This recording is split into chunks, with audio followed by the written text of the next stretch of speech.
hippity hoppity, little hippity hoppity, little hippity hoppity, little hippity hoppity row. Well, suddenly. So I was scrolling through Twitter at 4 AM, as you do, when I stumbled upon this tweet by my boy Veritas Joe, something about just a robot. So I look on Jar's channel, and lo and behold, a video on the CalArts conspiracy. Could Jar be finally realizing the issues that come from perpetuating an inaccurate stigma against an industry and its schools? No, he isn't. You guys who've been here for a while know that I'm no stranger to the CalArts style debate and Thundercats Raw. So this video, it's pretty bad. Normally I don't like doing video responses, but when someone who really doesn't know all that much about animation starts perpetuating bandwagons and misrepresenting things, someone's gotta step up and set things straight. So to start off, he talks a bit about some other things before getting to the big point. So let's start off with a quick lightning round. But what is CalArts, and why do people freak out when they hear it? People freak out because it's a blanket term for an exaggerated view on the art style for modern shows. It also perpetuates this idea that CalArts is to blame for all this, when we all know that's not true, and CalArts alumni show off brilliant and unique pieces each year. For those of you who don't know, the joystick is a metaphor. Sorry about that, guys, there was a typo in my script. Okay, not gonna lie, that was pretty funny. Which was obviously not an action show. Characters from action shows have more realistic proportions, and their color palette is usually darker and more complex. You do realize a show doesn't have to be realistic, or dark, or gritty, or have realistic proportions? A show can be action-oriented or have action elements and still... You know what? It's better if I just show you instead of telling you.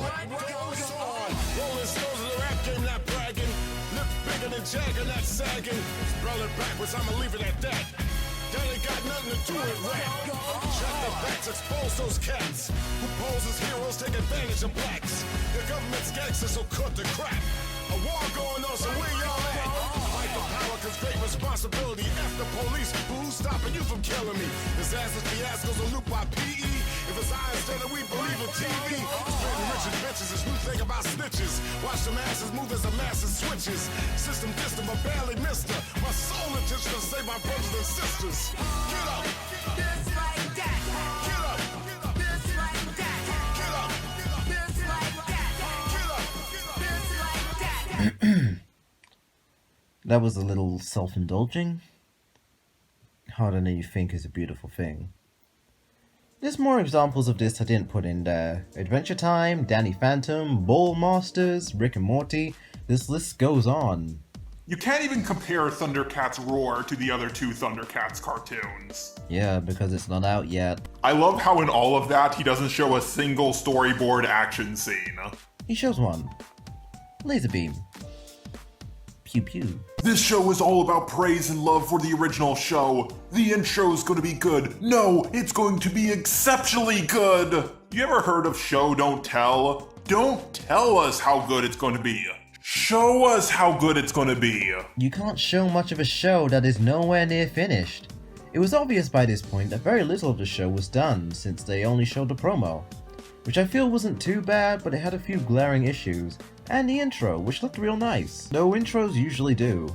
First of all, it's obvious they were taking an action show and making it into a pure comedy. Just like they did with Teen Titans, which was an action comedy show. Then they turned it into Teen Titans Go, a pure comedy show. Thundercats is an action show with barely any comedy in it, and now they were turning it into a pure comedy. I mean, there's nothing to prove this other than your own speculation and lack of faith in the creator. If you saw a trailer for a new Marvel movie and you were told it was going to be directed by M. Night Shyamalan, even if you haven't seen the movie yet, you know it's going to be terrible. Or at least not what you want. Or if you saw a trailer for a new Star Wars movie and it was going to be directed by Michael Bay. Even if you don't like the current Star Wars movies, you know they would be a lot worse if they were directed by Michael Bay. That's not a fair comparison, because with M. Night Shyamalan Ding Dong and Michael Bay, we've seen a lot of their works and we know the kind of style and the priorities they have when telling a story. We don't know these kinds of details with Victor Courtwright. We only have some of the things he's worked on in the past. This wiki is pretty fucking dumb, so it might be inaccurate too. But hold on a second, I thought people were hating on it because it looked too similar to modern day cartoons. Now they hate it because it's different? I think this is one of these contradictions.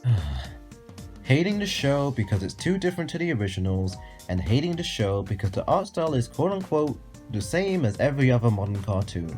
And while that is true, they're not exactly the same. No one is saying that. They are saying it's similar enough. They have similar head shape, mouths, color palettes, and other stuff. Alright, now we're getting to one of the bigger points of this video. Similar enough. Similar head shapes, mouths, color palettes, and other stuff. See, this is again an oversimplification, except maybe for like the mouths. It's like you don't even watch these shows. That's the thing with the CalArts style argument. Most of the people who complain about it clearly don't watch all these shows, because if they did, they really wouldn't be saying all modern cartoons are the same. I bring this up because in his video, Jar seems intent on trying to prove that people think there's some kind of CalArts conspiracy when it's just a bunch of calm, fair critics that were saying that these shows just look a teensy bit similar. Honestly, he misrepresents the situation so much I can't tell if he's purposefully doing it or it's because he's running on Windows XP. It's like he saw the title of the Federator video and thought they were trying to say that people were plotting to take down CalArts. Except no, because he actually watched the video, so...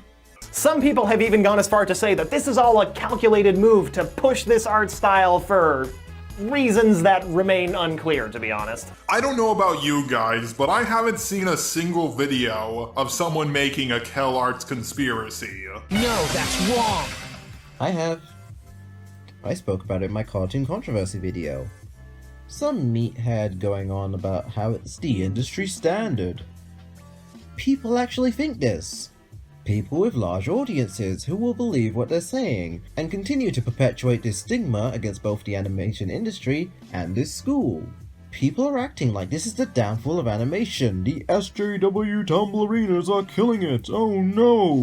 Which is another thing Jar says people aren't doing. Strange, isn't it? It's almost like nearly everything he says isn't happening is actually happening. Jesus Christ, man. I know you're made of metal, but I didn't expect you to be this dense. This argument is so bland and banal and lacking any real evidence, yet people will use it all the time. They'll show that one dumb GIF image and act like it's representative of the entire industry. One? That's only like 5 characters out of the huge number of shows out there. Let's have a quick show of all these shows. 2. It fails to take into consideration any of the other characters or designs in the shows. And 3. The characters aren't even on model. Let me break this down for you. A show's look is defined by 4 things: art style, art direction, color palette, and its animation. These aspects define the character and background design. Let's take a look at Steven Universe as an example. The style focuses on combining shapes to create its characters. The colors are usually pastel, mainly within the backgrounds, which usually don't have outlines. Can I just say real quick, the backgrounds in Steven Universe are gorgeous. I even have some of them as my phone wallpaper. The direction, I believe, is intertwined with some of the themes of the show about being perfect just the way you are. It's reflected in the diversity of the characters, be it background or supporting, and how even some of the simplest of backgrounds, whether they be the sun setting over the horizon or a war-torn battlefield, can still look amazing. You'll see that people never show background characters or backgrounds when saying, "It all looks the same," because you know, they don't watch these shows. It's especially clear with Clarence, since the only reason his head is shaped like that is because he's got these big ass cheeks. I really just put big ass cheeks, didn't I? God damn it. Never mind that these shows have huge variations in the overall artistic style that you can easily tell them apart, or that the way the bodies are drawn are also pretty different and recognizable. One thing that really annoys me is when people say that they're just doing it because it's cheap and easy. 1. These art styles really aren't as simple as you make them out to be. More rounded, bouncy, and typically softer, yeah, but it is no way easier to animate Steven than it is to animate Dexter, or SpongeBob, or Robin, or Robot Jones, etc. Besides, like I said, there are a ton of shows from this modern era that take a different approach with their art style, and many more coming. Also, Atari's video is still valid because there are people who will just dismiss and lambast a show purely just because of the stigmas associated with the CalArts style. People are very unwilling to challenge their biases these days, so misinformation and misrepresentation can be really harmful. And she's right, a lot of these shows hold a lot of value in their messages, themes, and lessons. I'm moving on from art style because Jar says, They're comparing the art style and the fact that they're all comedies. well, not really. I wouldn't really call Steven Universe or Gravity Falls comedies. They have comedic elements to them, yes, but they're not wholly comedy. Same with the later seasons of Star vs. and Adventure Time. It's another thing I hear often, and to be fair, there is some level of truth in it. A lot of shows, mainly on Cartoon Network, are taking a more comedic approach, but action is still alive in quite a few of these shows. Buh. I think I'm done. I think. But yeah, at this point, it seems like people are just throwing around words to discredit CalArts. Don't forget to credit your editors! Hey, thanks for watching. The joystick is a bit... Okay, so I've got a Twitter you can follow, I've got a Discord you can join, I've got commissions open so you can get yourself a little pixely boy. Oh god, oops. This video was kind of just made out of like... I don't know, I always felt like someone was gonna say something stupid about cartoons and stuff, and I just felt like this is one of those things that needs to be addressed because I kind of did address it in my cartoon controversy video, but like I think there's still more to expand, like the exploration of like styles with shows, backgrounds, animation styles, variations in art style, and this entire just like stigma of animation being the same for all the shows these days is really stupid. I can probably pull up more examples of this, but yeah, he's a bit of a jar, isn't he? So that's it, thanks for watching, bye bye.